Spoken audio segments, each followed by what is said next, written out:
ایک دن حضرت عمر بیٹھ کے رو رہے تھے تو کسی نے کہا حضرت رو کیوں رہے ہیں؟ فرمایا کہ میں اس لیے رو رہا ہوں کہ فلاں پل سے بکریاں گزری ہیں، تو پل کے اندر شکستگی تھی، ٹوٹا ہوا تھا پل درمیان میں، اس میں ایک بکری کی ٹانگ ٹوٹ گئی ہے، تو میں ڈرتا ہوں کہ میرا رب یہ نہ پوچھے کہ عمر تو نے پل صحیح تعمیر نہیں کروائے تھے کہ ایک بکری کی ٹانگ کیوں ٹوٹی ہے۔ یہ ہیں حضرت عمر رضی اللہ تعالی عنہ۔ اللہ اکبر۔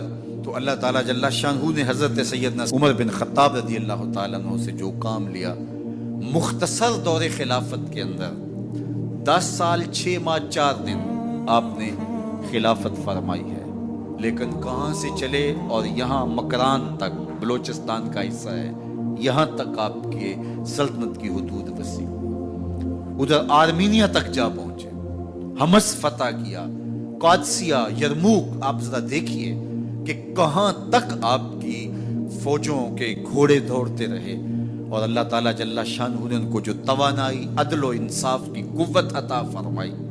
اللہ اکبر۔ جب زمین پہ عدل کیا ہو تو زمین بھی حکم مانتی ہے، اور حضرت عمر وہ تھے جن کا حکم ہوائیں بھی مانتی تھی، زمین بھی مانتی تھی، جن کا حکم جو ہے وہ آگ بھی تسلیم کرتی تھی اور دریا بھی ان کا حکم مانا کرتے تھے۔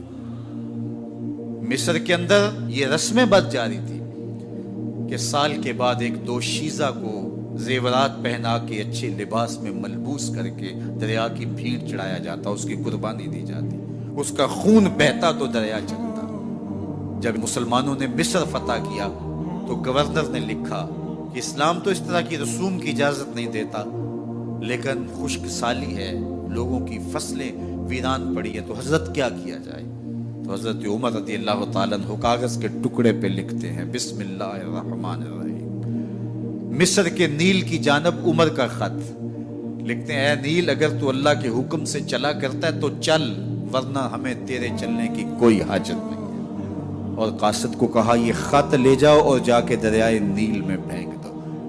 قاصد جا کے خط دریائے نیل میں پھینک دیتا ہے، پانی آتا ہے، ایسا دریائے نیل چلا، 14 صدیاں ہوئی ہیں آج تک کبھی بند ہی نہیں ہوا۔ دریا حکم مانتے، آگ نکلتی ہے۔ لوگ حضرت عمر رضی اللہ تعالی عنہ کے پاس آئے، حضرت لاوا پھوٹا ہے، آگ نکل رہی ہے اور مدینے کی طرف بڑھ رہی ہے، اب کیا کیا جائے؟ فائر بریگیڈ تو زمانے میں تھی نہیں۔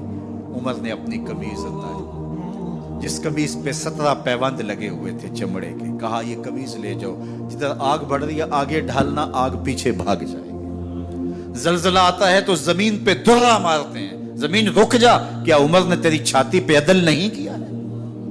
تو یہ عمر ہیں رضی اللہ تعالی عنہ کہ جن کے انصاف کی وجہ سے، جن کے عدل کی وجہ سے اللہ تعالیٰ کی رحمات، اس کی برکات کا نزول ہوتا تھا، اور اللہ تعالیٰ نے مسلمانوں کو وہ آبرو مند حکومت دی۔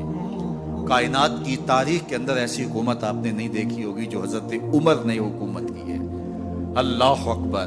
فرمایا فرات کے کنارے پہ ایک کتا بھی پیاسا مر گیا تو اس کا حساب بھی عمر سے ہوگا۔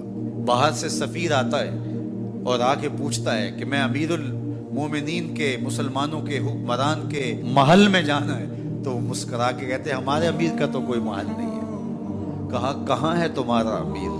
کہا مسجد نبوی میں ہوگا یا بیت المال کی اونٹوں کی دیکھ بھال میں لگا ہوگا۔ وہ جب گئے تو مسجد میں نہیں ہے، اللہ اکبر، وہاں گئے تو وہاں بھی نہیں ہے۔ پھر کیا دیکھتے ہیں کہ عمر رضی اللہ تعالی عنہ جنت البقیع کے پاس ایک درخت کے نیچے اینٹ کا سرانہ رکھ کے سوئے ہوئے، تو اس نے کہا عمر تو نے عدل کیا ہے، تجھے کچی اینٹ پہ بھی نیند آ گئی۔